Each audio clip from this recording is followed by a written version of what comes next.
Hi everyone, and welcome to the Elite Sports Travel Podcast with myself, Vernon Kay, and of course Darren Fletcher. Neil's not with us today. He's busy because, as you know, when it's the off-season, Neil Reynolds is the busiest man globally when it comes to the off-season. So he's probably jet-setting around the United States of America, interviewing many candidates for the Sky Show. Who knows, Darren Fletcher? Oh, hang on a minute. Another very busy sports fella, Mr. Darren Fletcher.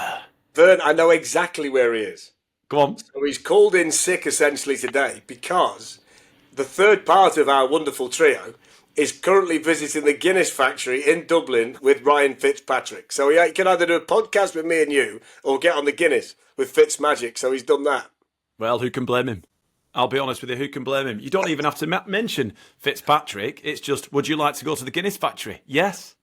I don't care who's coming with me. Exactly. And you've done something today that I want to know about. So we were supposed to record this podcast about 2 hours ago, but you were delayed today because what were you doing today? I don't know anything about this. I just saw the word Oasis and thought, right, what has he been doing today around Oasis? Well, we all know that the reunion hit the headlines. It hit the front pages on everything. Tabloids, broadsheets, news channels, news networks. It went global. Oasis getting back together. Basically, Liam and Noel have put their differences to one side and they're going out on tour again. And there's a massive brouhaha within the media. We know that Liam and Noel aren't doing any interviews. However, when you work for the BBC, you get a sense of some kind of something that might happen somewhere that could be percolating and bubbling under somewhere, and there's a possibility that something might happen somewhere at some time. And we know that the tour starts in Cardiff, it then goes all around the UK. I can't wait. Anyway, we got loads to get through because we've got a trip to announce. I was going to say, speaking of touring. Oh, I know. We are going back on tour. Shall we do that? Shall we do the start, the tour? I know we're both giddy about it. Shall I go through? Hang on. Before we get into that, let's talk about the draft because we're not really picked up about that. That was carnage for a certain player. Oh, Shedeur Sanders. What's happened there? What Round 5? was that about? He fell like a stone launched from a child's hand trying to get it to bounce on the water. It was ridiculous. Unbelievable. You know what? I couldn't believe they got the big party. Everybody's in the house. He got the crank call from Jeff Ulbrich, the former Jets interim head coach, who's now, I think, the DC of the Falcons. His lad had got a hold of Shedeur's number and rang him and said he was about to be drafted, and that was not true. And by the way, this is not a child. This is a 20-odd-year-old man that's decided to do this. When you say Jeff Ulbrich's son, he's not like 9 with his mates in the bedroom. He's a grown man that's done this. So he's as far as pranks go, it's up there, Darren. Well, it is. It is. It's unfair. It's very unfair and very embarrassing for the lad. And I don't think it's not reflected particularly well on Jeff Ulbrich, I don't think, either. No, with him, though. No, that's what got me. Yeah, the iPad was left open with a number. And if you're surrounded by fools, then that's what happens. But look, this guy was supposed to be a top 3. He was supposed to be possibly the best quarterback in the draft. It was debatable, put it that way. The son of the legendary Deion Sanders. He'd done everything he needed to do in college. And there was... Look, Aaron Rodgers was the big faller, wasn't he? All those years ago, Alex Smith won, Aaron Rodgers in the 20s to Green Bay.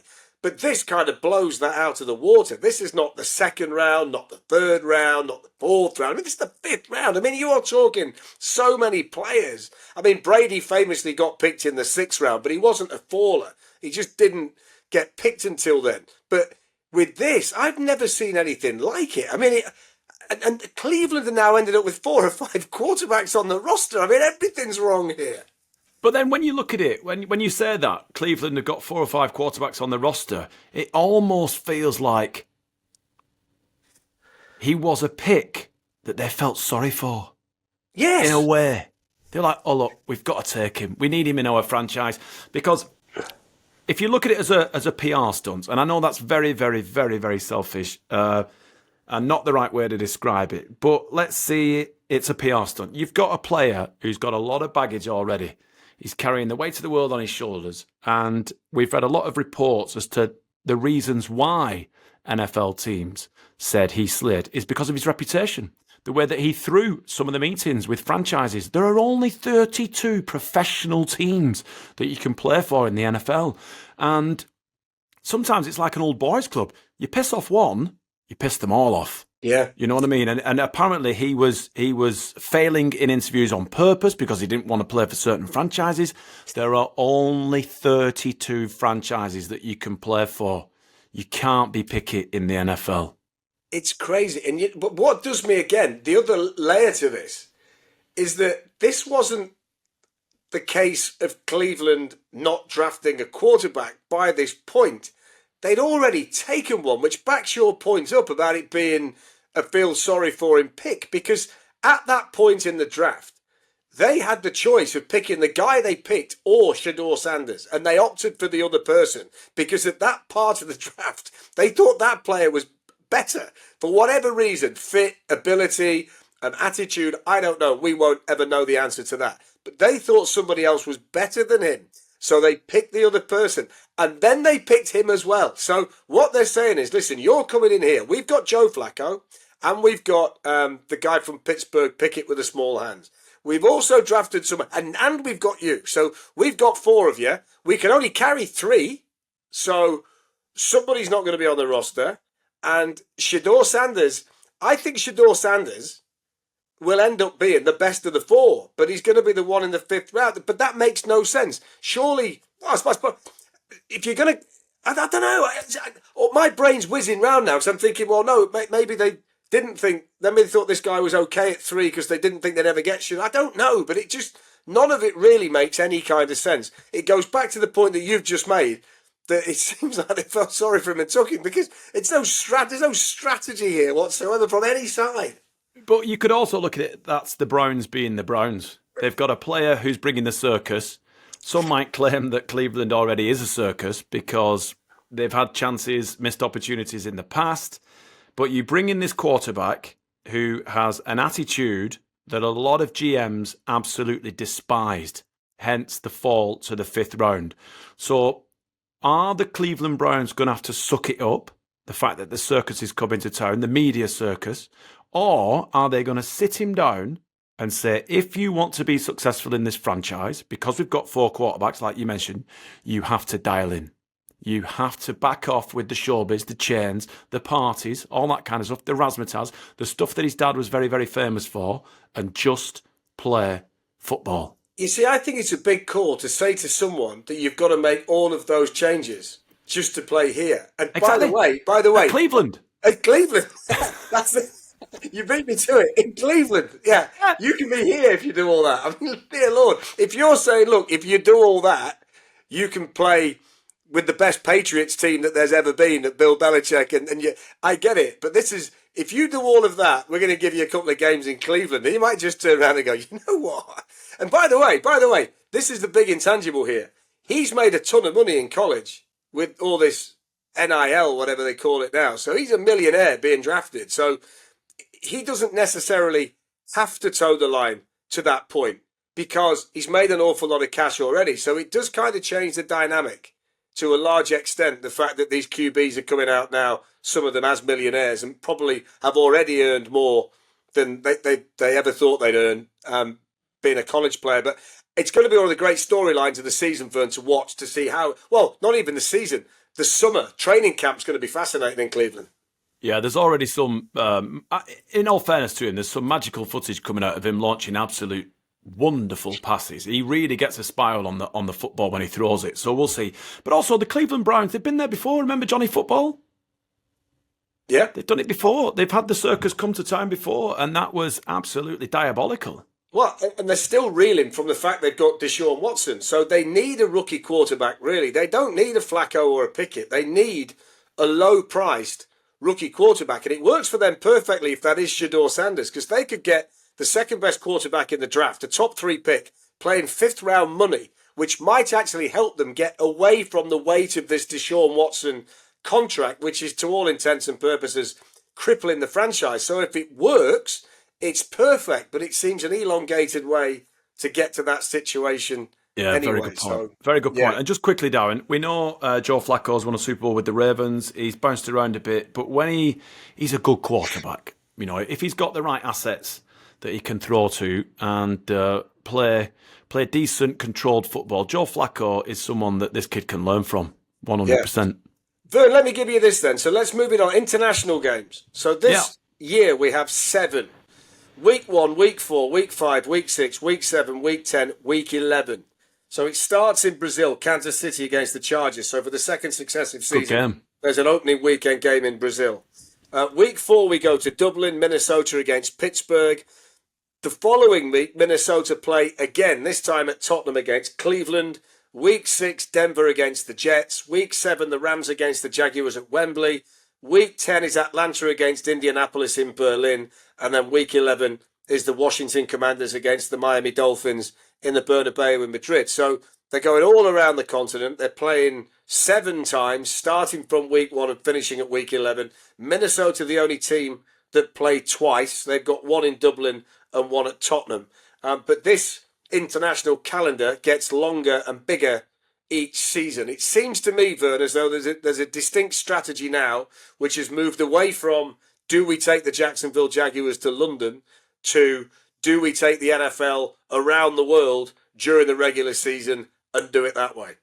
Well, the Bernabeu is the latest one, the new addition. You know, Germany, we've seen what happens when the NFL goes to Germany. The Germans are obsessed by American football.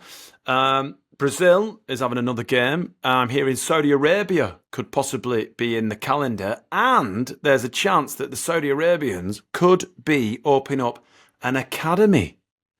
Yeah, really? For the Middle East, an actual NFL academy. There's big business being done and being talked about at the moment with the NFL in Saudi Arabia. So we know that it's an endless pot of cash that the Saudis have. So we'll see how that partnership develops. But I think it's a good idea. I prefer it to us actually having a franchise. I think it makes it more exciting. It introduces more people to the game. It means that the PR machine that the NFL has under its wing will be absolutely putting in a shift, proper grafting to get this game as well known as possible. Because remember, flag football is going to be in the Olympics, so they need to do a massive PR push for that. Because, you know, an Olympic sport with just 5 or 6 teams playing is just going to be absolutely terrible. So if they could get as many international teams within that flag football competition for the Olympics, and they do that via having a game every week in the NFL globally, I think I prefer this plan to having a franchise permanently in London. Yeah, let's just make this point. We'll talk about this a little bit more in depth in a bit when we tell you about our trip this year. But obviously, all of these games available through Elite Sports Travel. If you want to go, give Ben and the team a call. They'll work it all out for you. They've got their own itineraries, but they can set itineraries to fit what you like. So make sure that if you want to be at any of these games, whether it be slightly further afield or whether you want to go to one of these international games, Elite Sports Travel have got you covered. And I'm just going to say, Darren, you said if you want to go to a game, it's not just going to a game. There's a famous lager commercial that says, if Carlsberg did ... and it's the best. Well, sports travel with Elite Sports Travel is exactly what you expect. It's elite. We've been on a couple of trips. We've been on a handful of trips with Elite Sports Travel, and we say it over and over and over again. All you've got to do is park your derriere on the plane, and everything else is taken care of by Ben and the team. You have nothing to worry about. You get a good ticket. You get a good game day experience. You go out for great meals. There's fantastic camaraderie amongst everyone who's also on the trip. It's superb. So it's not just if you want to go to the game. If you want to experience American football and everything that American football has to offer, Ben and the team are superb. There is not a single worry to be had from the moment you meet them at the airport. It's mega. Absolutely. We'll tell you about ours a little bit later on, but let's just whiz back to this. So I'm looking at this strategy, and I agree with you. I think it's better. I think there was a lot of, I wouldn't say misinformation, but I think the NFL were quite happy for people to believe that there was going to be a franchise in London, and I think that really helped them set the market in the United Kingdom and really establish these international series games. And I don't blame them for doing it, but I was never a big advocate of an NFL team coming to London because I don't think you can have training camp here and all that kind of thing. They have to come lock, stock and barrel. They have to become part of our sporting landscape. That was never likely. I think there were so many permutations, weren't there, of a team coming? Yeah, and I think the NFL have got this incorrect belief that they can join our major sports and be seen as being as important as them. And that's not the case. I never thought that someone would give up their season ticket for Chelsea to go and have a season ticket for the London Jaguars, because that's That's born into you. You're a Chelsea fan from birth, and that's what you do. You like American football, but Chelsea is your life. So you were never going to do that, whether you're a Chelsea fan, Tottenham fan, whatever. So it was never likely. But I can really see the merits of expanding this out, even across an entire NFL season, that you can service various markets at various times. People from all around the different parts of the world can see the NFL. And it would also then give them an entirely brand new television package, which owners love, which would be another $1 billion into the kitty, because another network in the US could buy the international series package, put them all on in general in the morning, and straight away you've got another broadcast partner, which I think for a league that brings in revenue like the NFL does would be music to those 32 owners' ears. So I can see this expanding quite quickly from 7 and beyond, and then all of a sudden we'd have one pretty much every week somewhere in the world. Let me ask you this, Darren. Going off on a slight tangent, but I think it's one that's relevant. The Premier League have always talked about doing a regular season game abroad, haven't they? In particular, America. We know that a lot of teams go to the United States and they do a tour, don't they? A pre-season tour, like United, Tottenham, Chelsea, Arsenal. They go to the United States. There's a lot of Asian tours as well. Do you ever think, have you heard anything of there being a regular season anywhere else apart from the UK? Look, I think it's been spoken about, but I think there's an awful lot of resistance to it. Way more resistance, than there ever was in the US. And I think as well, when you look at the calendar, the beauty of an NFL schedule is they only play the number of games they play. You know, they play 17 games over 18 weeks. And, you know, a short week to them is Sunday to Thursday, and that might happen once or twice a season for a team. No more than that. But if you want to take one of the best teams, or two of the best teams from the Premier League, you've got to factor in League Cup, you've got to factor in Champions League or Europa League, you've got to factor in a 38-game league schedule. So I don't really know how you can say, well, I'll tell you what we'll do this week. We'll all up sticks and we'll go to the US. And then this team's got to come back having been transatlantic, and they've got a midweek match. Or the fixture list is so big that I think the only way you could do it would be right at the very start of the season or right at the very end. I think trying to fit it in anywhere in the middle would be virtually impossible. And, you know, teams have been asking for a winter break for a long time. True. I think they want a winter break so they can go overseas and generate more revenue by playing more matches. I think they sell it along the lines of, let's give the players a rest, but they always go somewhere when they're off. But even based on that, if they were to have this break, then realistically, you're not going to go and play league games overseas at that point. So it seems unlikely to me you get a Premier League game over there. It seems a lot more likely that you might get a Champions League final or something like that played in the US. Interesting. Yes. And I think there's already been, I can't tell you this for certain, but from what I hear, there's already been discussions about potentially playing a Champions League final at MetLife Stadium in the not too distant future. They decide the finals on kind of a 3-year rota, but I think we're kind of getting to the stage where in one of these next rota decisions, there's a real possibility that they could go to MetLife and play the Champions League final there. Do you know what, Darren? I like that idea. I really do love that idea, because if it's in Turkey or if it's in Russia, you've still got to travel. I mean, I know there might be a slight increase in cost with the flight to the United States, but fans for the Champions League final are travelling anywhere. You're travelling anywhere. So a few extra 100 miles to New York to go into MetLife, which is massive, and it takes us seamlessly onto our last trip with Elite Sports Travel, because we went to MetLife Stadium. And oh, no, we didn't. Did we? No, it was Chicago. Sorry, that was 2 trips ago. Before. 2 trips ago. We've had such a good time. You nearly broke my finger catching one of your passes. It ate for about 4 months. 2 trips ago, we watched the Dallas Cowboys versus the Giants. Yes. Which was fab. Absolutely awesome. And we had a really good time. And that is a superb stadium. It's a spectacular stadium. Well, I tell you, that was 2 trips ago. Yeah. The last trip, we watched the Jets against the Bills in there when Aaron Rodgers did his Achilles. Oh. You're in a time warp today. I am. Wow, hey, we've been really fortunate. But what a great stadium, what a great facility. That would be perfect for the Champions League final. I think so. And then, by the way, then you can see what America could teach Europe about how to sell the Champions League final to the masses in the week. You know, would there be some kind of Champions League experience along the lines of the NFL experience that we get at the Super Bowl and that kind of thing. I mean, you'd suspect they'd try and tap into that if they did go over there. If not, Yeah. I think the American audience would be very disappointed at the lack of hoo-ha around the game based on what they get for Super Bowl Sunday. Oh, imagine if you get two of Europe's greats I know. in the MetLife in New York. Exactly. Right, so let's tell everybody about this trip, shall we? Because I think I think, and judging by your excitement when it came out, and judging by the fact that even Ali McCoist has interest in joining us on this trip, that this might be the best ever. So we're going to fly out on Thursday the 13th of November. Well, I am. You're coming a couple of days later because you're busy. So I'm going on the Thursday.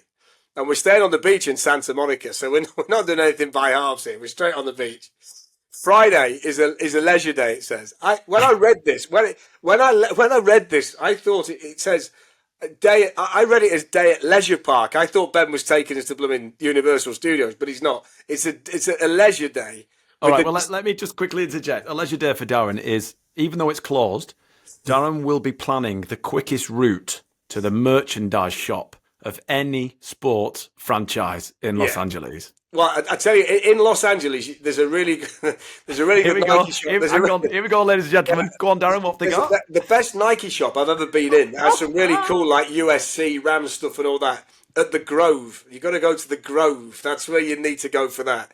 I'll get to the next bit in a minute. So Friday's a bit of an easy day. But there's a probability on Friday night that either the Lakers or the Clippers will be at home. So we will go to that at the Crypto.com arena that used to be called the Staples Center. Saturday, now this is where you arrive. So there'll be the police escort from LAX and you'll be in there, which we love.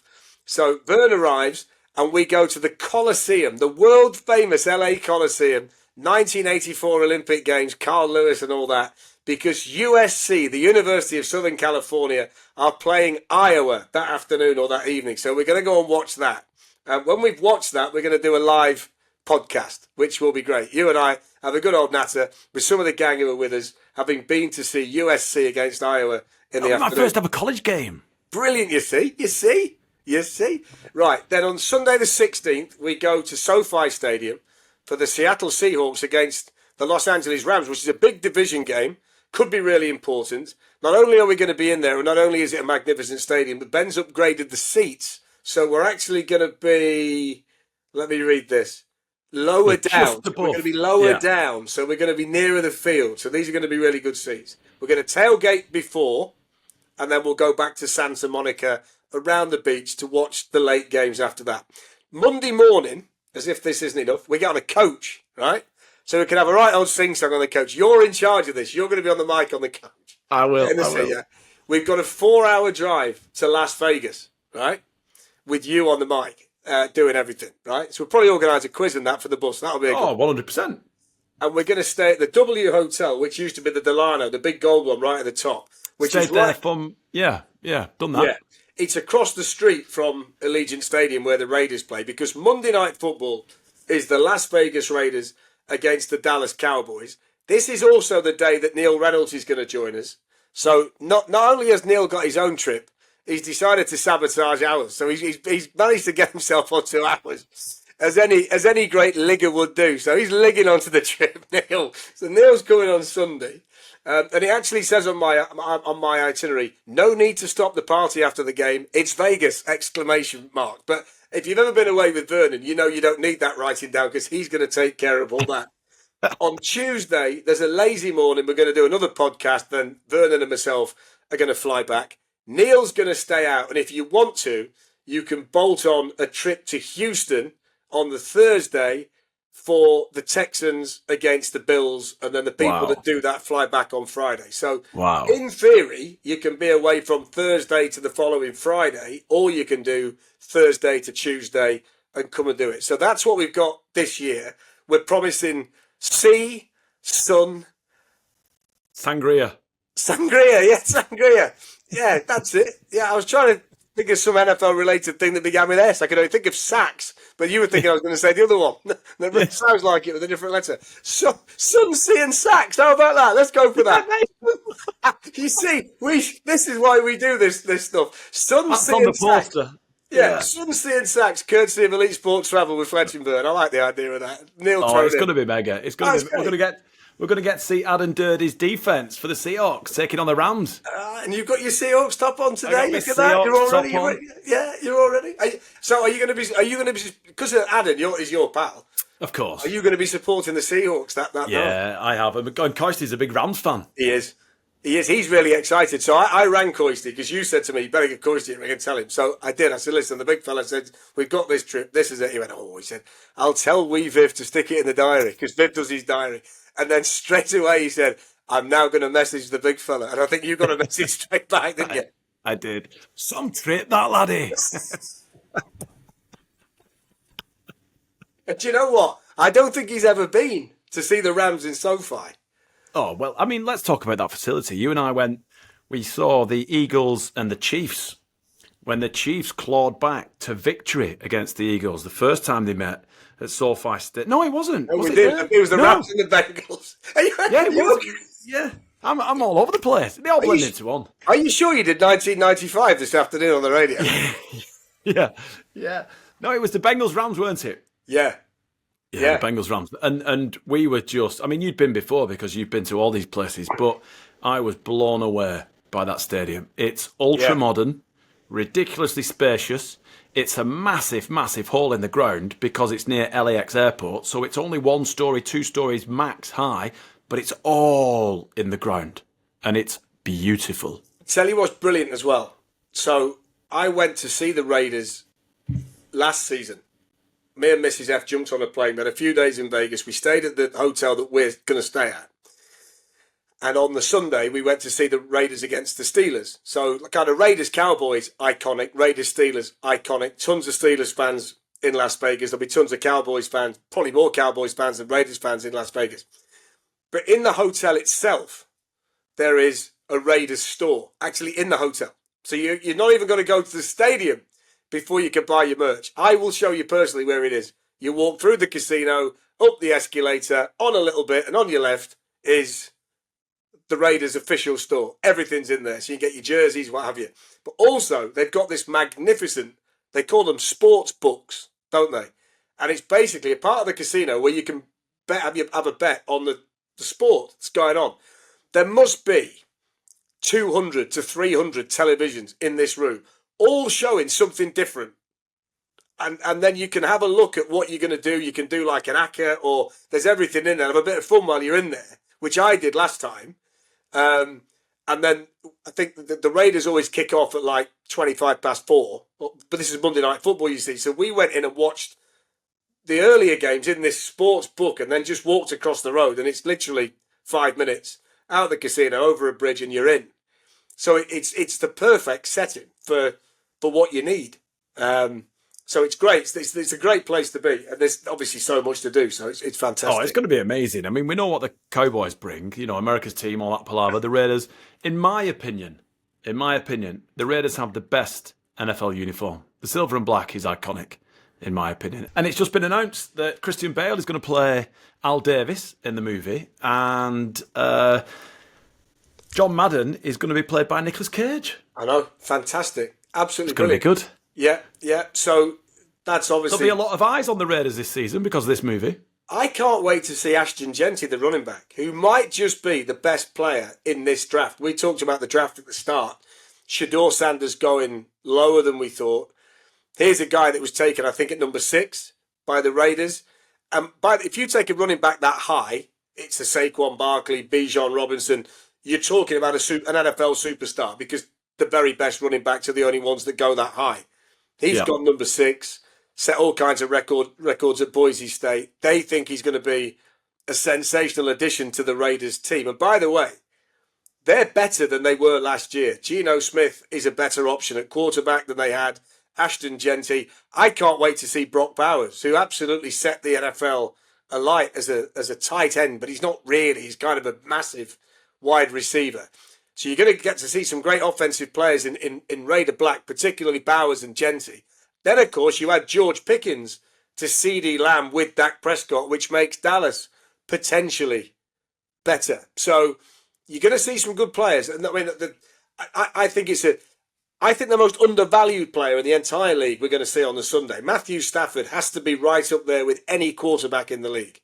And he's undervalued himself, Fletch. He's taken a massive pay cut. Had he not been in Detroit for all that time, he'd be perceived differently than he is. But a lot of NFL GMs would say to you, if you were taking anybody in the league, Stafford would be in that conversation. So to get to see him with a really talented Rams group, by the way, that's going to be a heck of a game. Your mate's got his work cut out that day, I'll tell you. Well, the beauty of it is, them two now are like best mates. Are they? Sean McVay and Adam, really good pals. They're vacationing together and all kinds of stuff.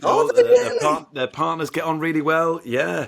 And Adam's son is doing really well with his internship in football. So we'll see what happens there. I'm not going to say any more, but it's very, very exciting within the Dirty household. He's come a long way, Adam, since he was calling a defence that had you at free safety. Finally, now he's got all his Sean McVay. I think my wheel route coverage still scares the bejesus out of him. I'll be honest with you, Fletch. I wonder if he's ever said in a meeting to anybody, I had this safety in London, right? Big, hard hitter. You know, I wonder if he's ever used any of your stuff in one of his meetings. You've got to ask him.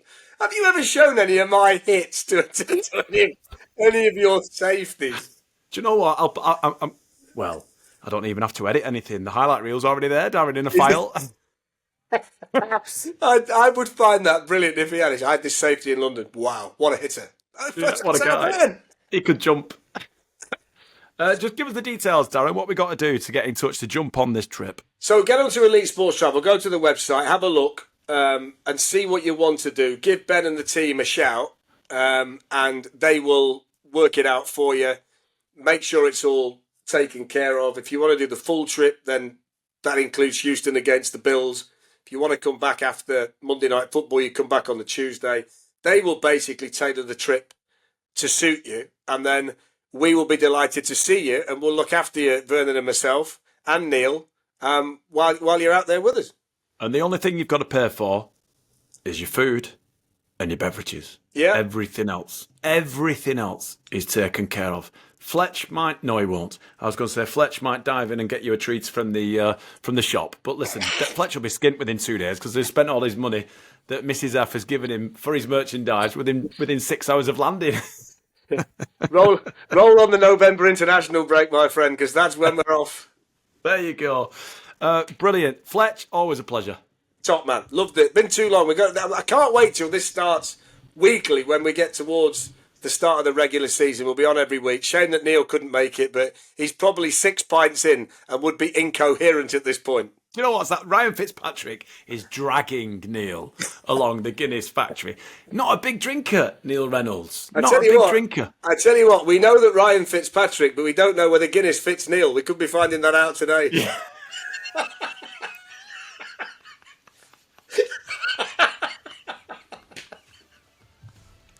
That's the beauty. We'll leave you on that note. Have a good one.